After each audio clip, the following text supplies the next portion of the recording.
States of aggregation. तो आपने अभी तक समझा कि फेज क्या होता है, अभी समझिए like stages of aggregation. Aggregation मतलब क्लस्टरिंग किस तरह से हो रही है आपकी। मान लीजिए मैटर तो बहुत पार्टिकल से बना हुआ होता है, वो पार्टिकल्स किस तरह से आपस में एक जगह में एकत्रित है, लाइक गैदर्ड किस तरह से है, ये आपको यहाँ बताएंगे। तो अगर वही सेम कॉन्सेप्ट है सॉलिड लिक्विड गैस, इस दोनों फेज को साथ में कंडेंस्ड फेज बोलते हैं। और गैस आपका कंडेंस्ड फेज लेकिन नहीं है, लेकिन ये दोनों फेज कंडेंस्ड फेज। अगर बोला जाए कंडेंस्ड फेज मतलब सॉलिड को रेफर किया जा रहा है या लिक्विड को रेफर किया जा रहा है। और कंडेंस्ड फेज की जो डेंसिटी होती है वो ज्यादा होती है गैस फेज से, जनरली सॉलिड की लिक्विड से ज्यादा होती है। लेकिन इन दोनों का मिला के गैस फेज सॉलिड का गैस से बहुत ज्यादा ही डेंसिटी ज्यादा होगा, लिक्विड का डेंसिटी गैस से बहुत ज्यादा ही ज्यादा डेंसिटी होगा। लेकिन हाँ, लिक्विड सॉलिड में ये जनरली आपका थोड़ा ज्यादा डेंस होता है, लेकिन लिक्विड की भी अच्छी खासी डेंसिटी होती है। ठीक है, अब देखिए लिक्विड और गैस को एक साथ आप फ्लूइड भी बोल सकते हैं। क्यों? वो फ्लो करता है, जो भी चीज फ्लो करेगा वो फ्लूइड हो गया। पानी फ्लो करता है, हवा बहती है, तो ये फ्लो कर रहा है तो वो फ्लूइड बिहेवियर हो गया, शो करता है फ्लूइड बिहेवियर। फ्लूइड बिहेवियर ये भी हम लोग देखेंगे अभी तुरंत कि फ्लूइड ऐसा होता है जो अपने शेप में चेंजेस ला सकता है। तो शेप चेंज करने में उसको कोई प्रॉब्लम नहीं होता, उस चीज को फ्लूइड बोलते हैं। और लिक्विड भी अपना शेप बहुत आसानी से चेंज करता है, गैस भी अपना फेज अपना ये शेप आसानी से चेंज करता है। तो शेप जो आसानी से चेंज करे वो फ्लूइड हो गया। ठीक है, जो डेंसिटी जो अपना ज्यादा नहीं, ज्यादा जिसकी डेंसिटी होती है वो कॉन्डेंस्ड हो गया, है ना। ठीक है, तो थोड़ा देर पहले हम लोगों ने देखा था कि माइक्रोस्कोपिक और मैक्रोस्कोपिक प्रॉपर्टीज। ठीक है, तो वहां देखते हैं कि मैक्रोस्कोपिक प्रॉपर्टीज किस तरह से इन तीनों की मैक्रोस्कोपिक प्रॉपर्टीज चेंज होती है, क्या बिहेवियर्स होता है। देखिए सॉलिड जो है वो रेजिस्ट करता है चेंज शेप में और वॉल्यूम में। बहुत ही आसान कॉन्सेप्ट है, बचपन से हम लोग देख रहे हैं कि मान लीजिए आपके पास डस्टर है, ये सॉलिड है, तो क्या हो रहा है कि अपना शेप तो खुद से बदल नहीं रहा है ना, रेजिस्ट तो कर रहा है ना बेचारा कि चलिए हाँ ठीक है हम इसको दबा के हम इसको चेंज कर सकते हैं, लेकिन रेजिस्ट तो कर रहा है। यही चीज अगर मेटल का हो जाए, आयरन का हो जाए, एल्यूमिनियम का हो जाए, तो बहुत ज्यादा ही रेजिस्ट करेगा, उसको चेंज करने में बहुत दिक्कत आएगी। ऐसा नहीं है कि never, it can never change shape, ऐसा नहीं है, हो सकता है चेंज शेप। आप फोर्स इमेंस, आप इनफ फोर्स लगाइए वो चेंज करेगा, लेकिन रेजिस्ट करता है। ये अपना शेप को चेंज करना भी रेजिस्ट करता है और इसका वॉल्यूम भी चेंज करना रेजिस्ट करता है। चेंज हो सकता है, लेकिन ये दिमाग में रखिए, टेम्परेचर बढ़ा के घटा के, वॉल्यूम बढ़ा के, प्रेशर बढ़ा के, इस पर प्रेशर लगा के, इसको फोर्स लगा के हम लोग बहुत कुछ कर सकते हैं, लेकिन रेजिस्ट करता है, ये इंपॉर्टेंट बात है। तो सॉलिड क्या हुआ, अपने मैक्रोस्कोपिक प्रॉपर्टीज को हम देखें तो रेजिस्ट करता है, शेप और वॉल्यूम के। अब लिक्विड का क्या है, लिक्विड क्या है कि वॉल्यूम को चेंज करने में वो रेजिस्ट करता है। जब मैं छोटा था तब मुझे लगता था कि लिक्विड को कंप्रेस करना बहुत ही आसान है, लिक्विड ही तो है, कंप्रेस कर देंगे, लेकिन नहीं होता है। आप इसको टेस्ट कैसे करेंगे, आप एक पानी का बोतल लीजिए, मान लीजिए कोक का एक बोतल ले लीजिए, उसमें आप पानी भरिए पूरे ब्रिम तक, उसके कैप तक एकदम पानी भरिए, उसको बंद कीजिए और उसको दबाने का कोशिश कीजिए, नहीं दबता है, बहुत बहुत हल्का सा चेंज होगा। तो क्या हो रहा है कि रेजिस्ट तो कर रहा है शेप, अपना साइज, अपना वॉल्यूम में चेंज, लेकिन क्या होगा, उसको वो बह जाएगा, मतलब उसको आप फ्लो करवा सकते हैं, तो वो शेप में चेंजेस बर्दाश्त करता है, चेंज कर सकता है, आप जैसा चाहेंगे वैसा चेंज कर जाएगा, लेकिन अपने वॉल्यूम में बहुत ज्यादा चेंजेस नहीं होता, हल्का फुल्का कर सकता है। ठीक है, तो मुझे लगता था कि लिक्विड को वॉल्यूम चेंज कराना ईजी होता, बट ऐसा नहीं है। फिर देखिए गैस का क्या है कि वॉल्यूम तो आप वो तो चेंज कर ही रहा है, वॉल्यूम तो आराम से कर ही देगा। जैसे कि आप अगर एक सेम बॉटल लीजिए, पानी को हटा दीजिए, अब वो बॉटल क्या हुआ, एयर से भरा हुआ है, एयर क्या है, मिक्सचर ऑफ गैस है, गैस ही मान लेते, गैस है, उसको आप कंप्रेस करते हैं तो कंप्रेस हो जाता है, बड़ा आराम से हो जाता है। तो इसमें तो किसी बच्चे को किसी को दिक्कत नहीं है कि हाँ गैस का वॉल्यूम हम चेंज करते हैं, गैस का हम शेप वगैरह चेंज कर सकते हैं।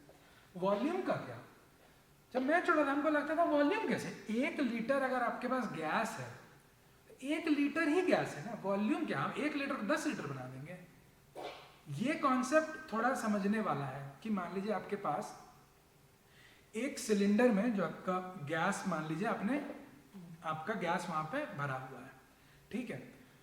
उसको क्या करते हैं कि 1 लीटर का मान लीजिए वो सिलेंडर है, लेकिन जो आप लोग का एलपीजी का जो सिलेंडर घर में आता है उसके अंदर रहता है लिक्विड, तो हमने खरीदा है उसको लिक्विड, लेकिन जब उसका वेंट करते हैं, जब उसको खोल देते हैं, वो गैस में निकल जाता है। तो उसी गैस को एक दूसरे सिलेंडर में आप भर सकते हैं, या उसी गैस को आप जब बलून्स वगैरह में देखते हैं कि जब हवा भरा जाता है जो बलून्स में, उसमें क्या होता है कि सिलेंडर है, उसमें से आपने हवा भरा तो हवा उसमें भर गया, तो एक फिक्स्ड उसका मास, उसका फिक्स्ड मास है। फिक्स्ड मास रखते हुए भी हम उसका वॉल्यूम को बढ़ा या घटा सकते हैं। क्यों? आप बलून को आप छोटा कर दीजिए, आप कंप्रेस कर दीजिए, बलून को दबा दीजिए, तो क्या होता है कि बलून दब तो क्या, लेकिन उसका वॉल्यूम कम हो गया, कर सकता है वॉल्यूम कम। यहाँ पे आप देख रहे हैं कि उसका वॉल्यूम चेंज हो सकता है, वो अपना वॉल्यूम घटा सकता है। बढ़ाना कैसे है? उसी को अगर आप ऐसा कोई बलून है जिसका आप सतह को ऐसे आप इनलार्ज कर सकते हैं, तो उसका वॉल्यूम बढ़ जाएगा। लेकिन उसी गैस को आप एक बड़े बलून में अगर ट्रांसफर कर देते हैं तो वो वॉल्यूम बड़े वॉल्यूम में भी ट्रांसफर हो सकता है ना। और आप मान लीजिए कि उस गैस की टेम्परेचर को बढ़ा देते हैं, तो टेम्परेचर बढ़ने से क्या होता है कि उसका वॉल्यूम खुद ब खुद बढ़ जाएगा।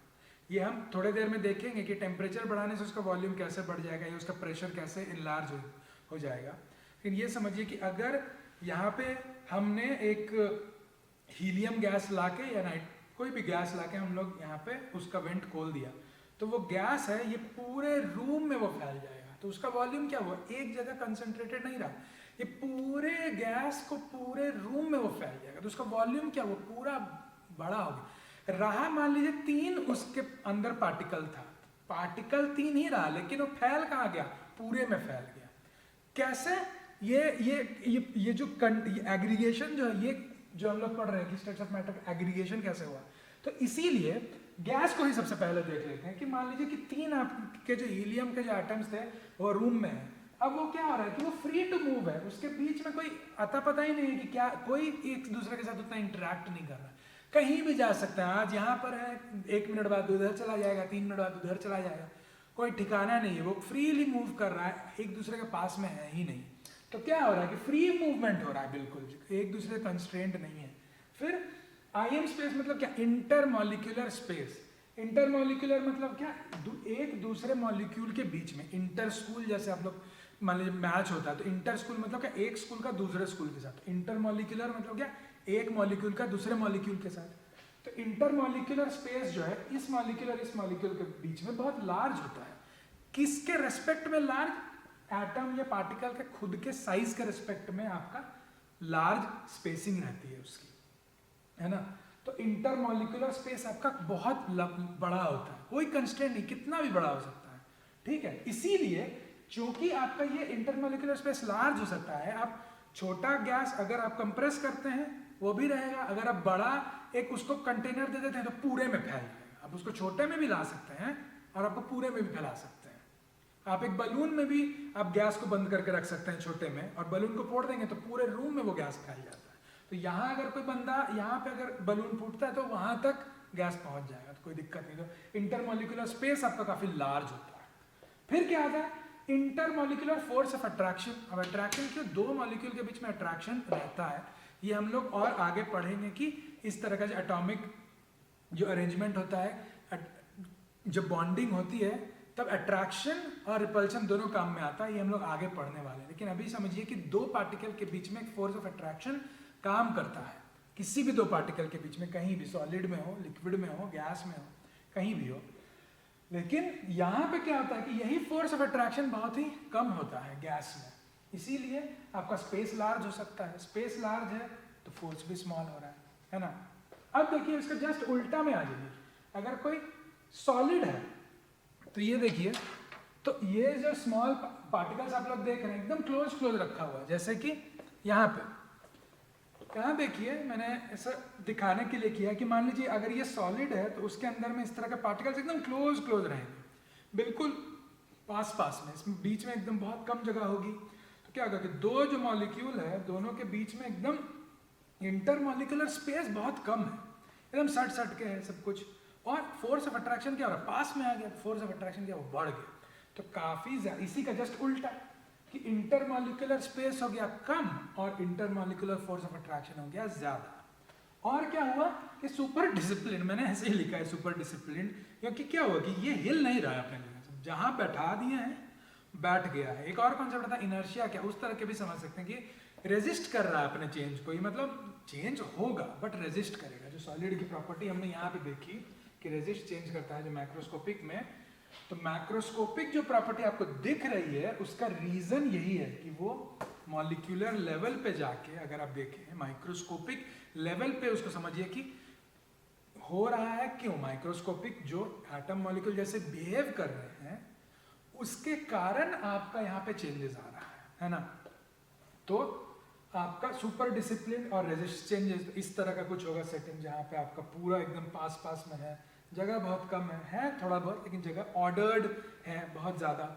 तो ये सब प्रॉपर्टी आप जानते हैं कि ऑर्डर्ड रहता है, चेंज रेजिस्ट करता है, ये सब। लिक्विड का क्या हो गया, इसके बीच का कोई कॉन्सेप्ट है। तो मान लीजिए इस तरह का लिक्विड है, तो आप सोचिए कि इस तरह के जो है बहुत कम मॉलिक्यूल्स है, इतने ही स्पेस में आपका कितने ज़्यादा मॉलिक्यूल, यहाँ पे बहुत कम होंगे।